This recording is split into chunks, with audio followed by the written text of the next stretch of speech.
It's almost! He's done it again! Unbelievable! Oh, straight into the roof of the net. Nice one. Straight down the middle. So a good performance from both teams. Hi, you're watching Firstpost. I'm Rupha Ramani. Let's get started.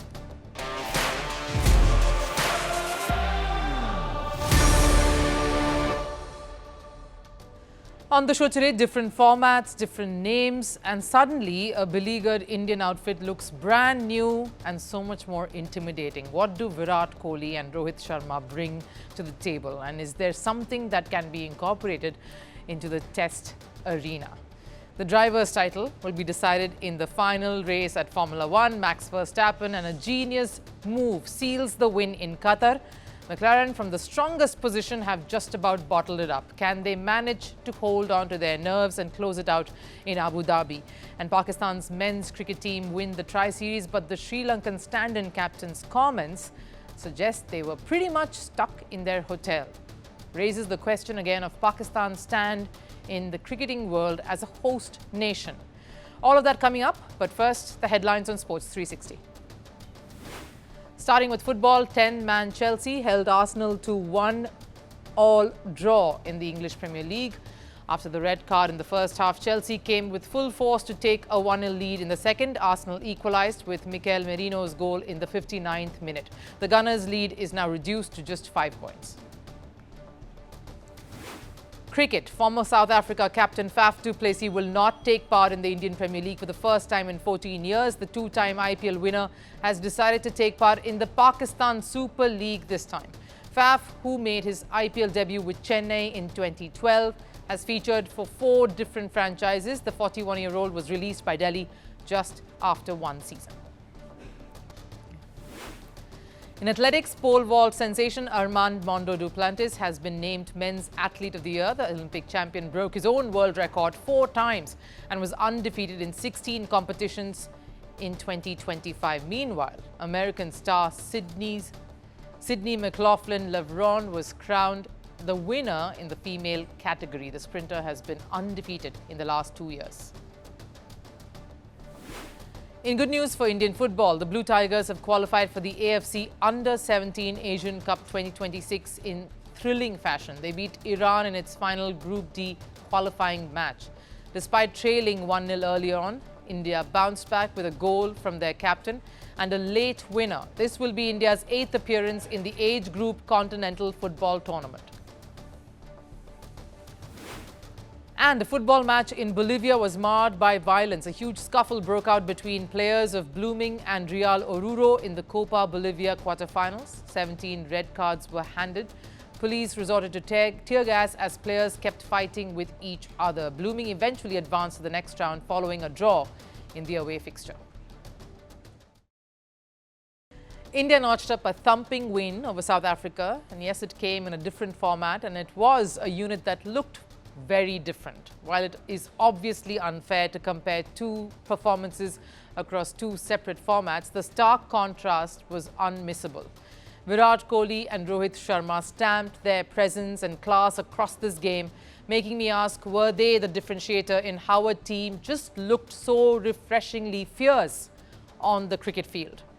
Indian commentator Ravi Shastri, after that ODI series against Australia, had playfully called Kohli and Sharma the old dogs, saying they still had the sting in their tails.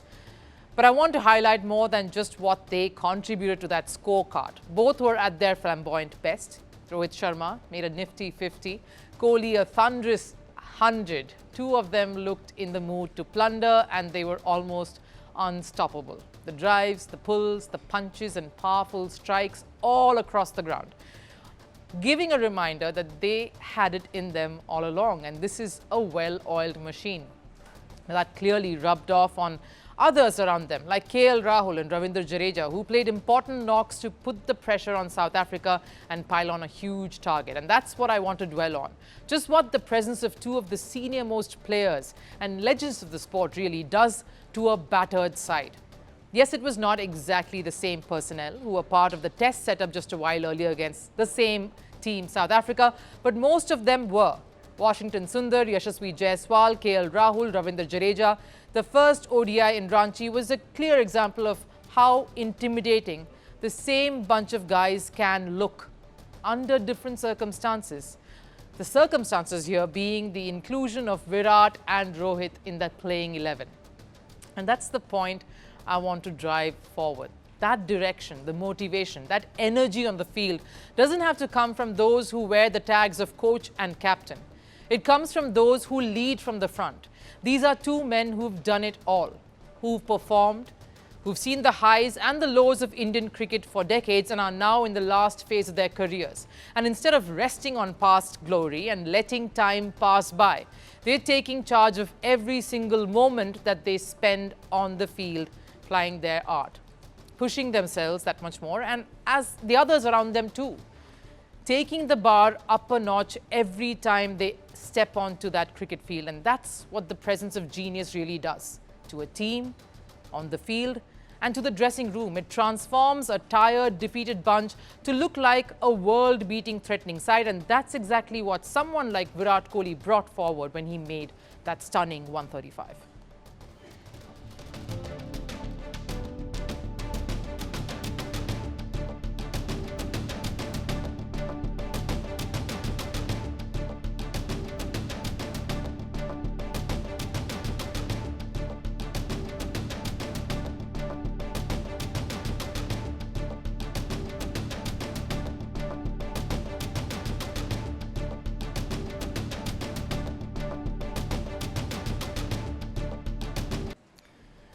It was that partnership, in fact, between Rohit and Kohli that really rolled back the years and took us back in time. And to think these two came from literally no match practice. They are playing from one ODI to the next in between series, playing only one format, and they looked sharper, hungrier, more flawless than ever before.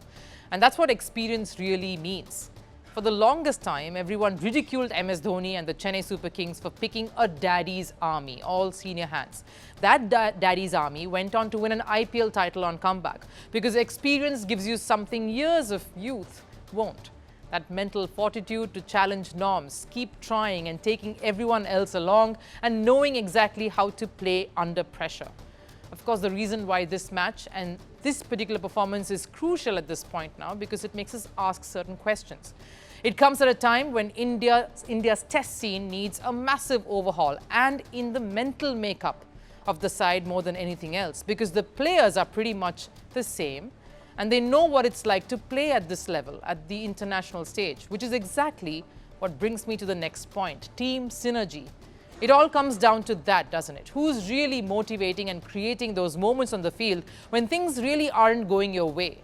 Who is taking charge? What's the communication like between everyone, and more so between the players and the management or the support staff? Are roles being clearly defined to everyone? How transparent and forthcoming is all of this? These are questions the Indian setup need to have answers for to guarantee a seamless, a smooth and a rather successful crossover across formats and working as they transition from one phase to the next. The Qatar Grand Prix didn't just give us a race, it gave us a message that echoed through the paddock, the garages, and echoed through the entire Formula One world. That this championship is not over and it is turning into a one-man war. Because as we head into Abu Dhabi, the final race of 2025, we have a three-way title fight that is turning into a psychological battlefield. But if the second last race proved anything at all, it is this: Max Verstappen taking on the rest of Formula One, just like it has been right through the season. The four-time world champion has done it again. Another victory, another comeback. Oscar Piastri, title contender number 3, finishes second. Lando Norris, the man leading the championship, came in 4th. Because look at this, 25 points available in Abu Dhabi. 12 points separate Norris from Verstappen. 16 points separate Norris from Piastri. That's how it stands at this point. And what seemed impossible 2 months ago, Lando Norris losing that world championship, it is now a very real possibility, because Max Verstappen, the man who was 104 points behind earlier this season, has somehow clawed his way back into this title fight. Qatar showcased exactly how he did it, just like the season.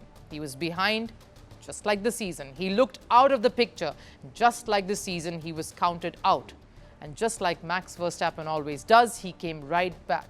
A late push, perfect execution, unmatched consistency. Verstappen had proved why even before the race.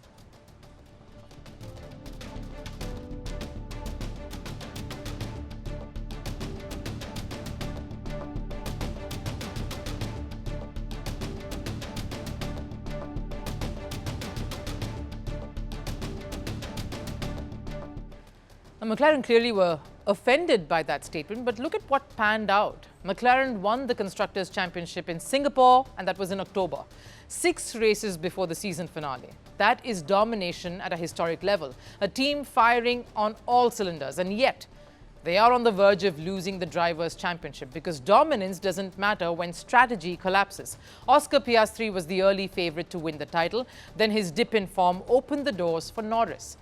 But the two-way McLaren title fight suddenly became a 3-way battle, and McLaren, the team that had the season in their grasp, let it all slip away. The Las Vegas Grand Prix, they just needed to be smart. A podium, that's it, even a top 10 finish, and Norris could have sealed this championship in Qatar.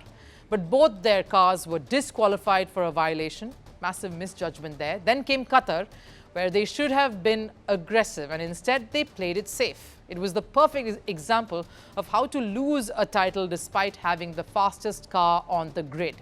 McLaren executed the art of losing so perfectly, they could publish a manual here. And on the other side, there was Max Verstappen and the quiet genius beside him, Hannah Schmitz, Red Bull's mastermind strategist. While McLaren hesitated, debated, doubted, she was on the ball, quick, assertive, made the opposite call to McLaren. When others didn't pit under the early safety car, she made Verstappen pit. That one bold call flipped the championship upside down.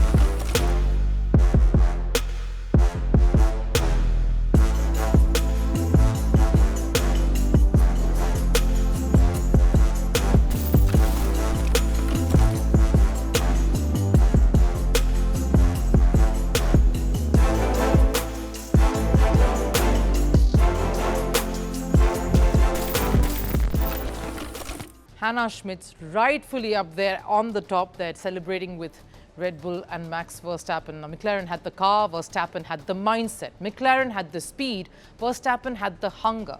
McLaren had the advantage, Verstappen took the risks. And that is why the championship will always go down. That's why this championship will go down to the wire here in that last race. Yes, Verstappen doesn't just need the win. He still needs Norris to slip up in Abu Dhabi to actually win the title. Even as Norris, on the other hand, just needs to finish on the podium. But this season has shown us what a champion mindset truly means. It has Max Verstappen written all over it. McLaren seems like a shadow of what they really were in that first half of the season. The perfect example of how mental fortitude rules all. No matter the sport, no matter the position you're at, if you cannot cross that line when it really matters the most, you do not deserve the biggest prize. Pakistan may have lifted the T20 Tri-Series trophy after beating Sri Lanka, but even as the nation celebrates, a more concerning story is emerging beneath all the fireworks. Sri Lanka's stand-in T20 captain Dasun Shanaka's comments on their country's experience during this tour, almost suggesting that their team was practically on hotel arrest.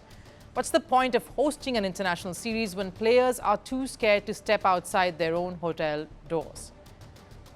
Just last month, a suicide bomber killed 12 people in Pakistan's capital, Islamabad, and in that very period, Sri Lanka were in the country for a bilateral series.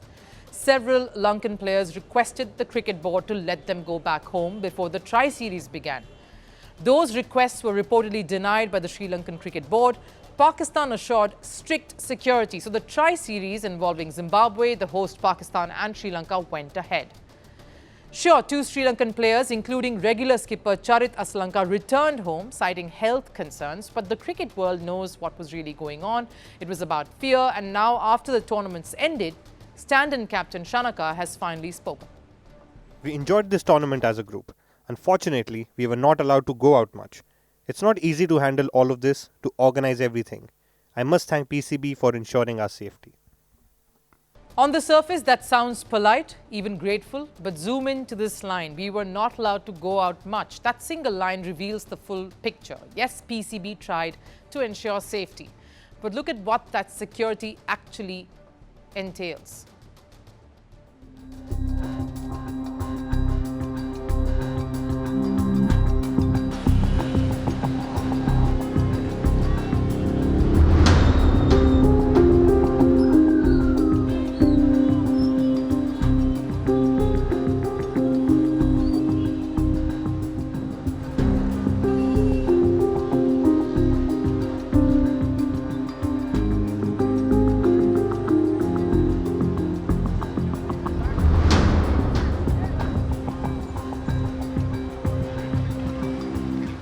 Armed guards, heavily armed army personnel, security convoys surrounding the team buses like they're in a war zone. How can players rest easy when soldiers are practically standing inside their shadows?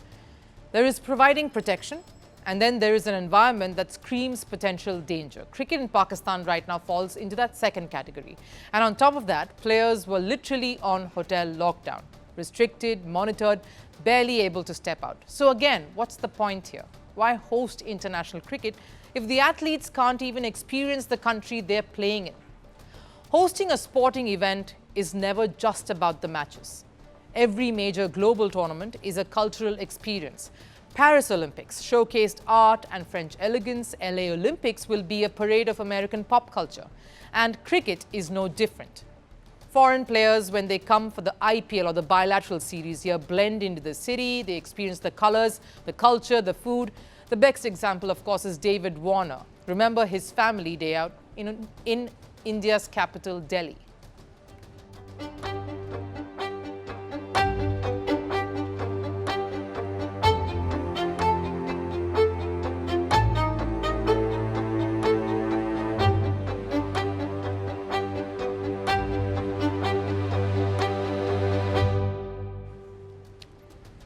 Warner's love for India even got him a role in a Telugu movie. Last year, another Aussie cricketer, Pat Cummins, and his family enjoyed authentic Indian biryani like locals.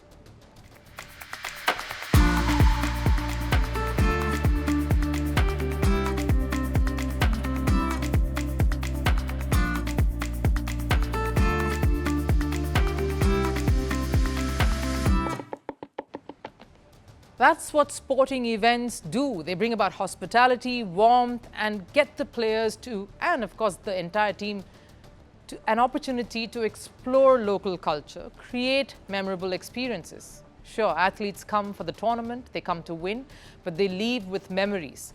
Now ask yourself this, what memories are the Sri Lankan players taking back from Pakistan? The thing is this, Pakistan continues to grapple with terror attacks. 7 bomb blasts in 24 hours recently shook their southwest province, and sports has often been dragged into these tensions. Earlier this year, a PSL match was suspended after a drone crashed near the stadium in Rawalpindi. The tournament got postponed. Players expressed serious concerns as well later on.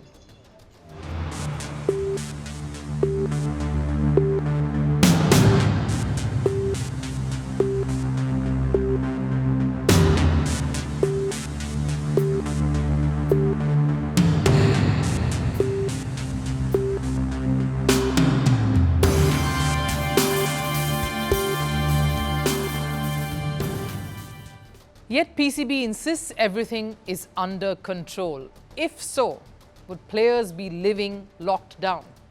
Taking us back to the COVID and the bio-bubble phases, would teams be escorted like military convoys? Pakistan can host as many tournaments as it wants, win trophies, fill stadiums, and put out statements about assured security. But international cricket isn't just about surviving the tour, it's about experiencing it. It's about safety that feels natural, not overwhelming. And right now, Pakistan may have won the tri-series, but the battle to win the trust of players everywhere, the world over, and the cricketing world, the ecosystem, the jury is still out on that one. And until that changes, every cricket tour to Pakistan will continue to feel less like a sporting event and more like a high-risk assignment.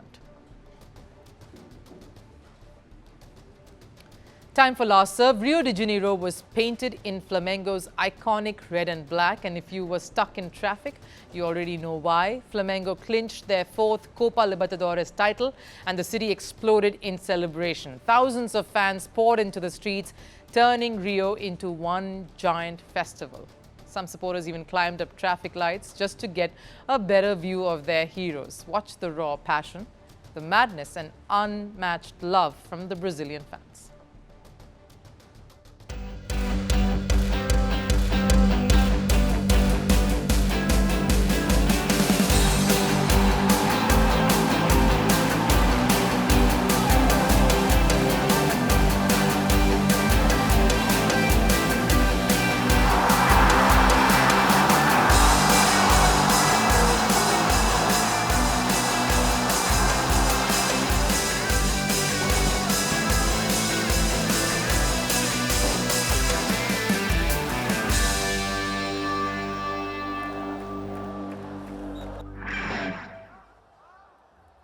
Yes, that does it here on Firstpost. I'll see you again tomorrow. Till then, do take care. Bye-bye.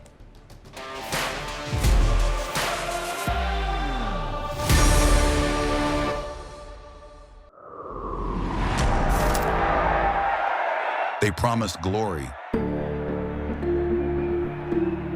They delivered fear. They shaped nations. They scarred generations. From brutal purges to propaganda machines, from stolen power to violent falls from the throne. Welcome to The Dictator, a series that strips away the myth and then exposes the men behind the tyranny. History remembers their power. Firstpost reveals their truth.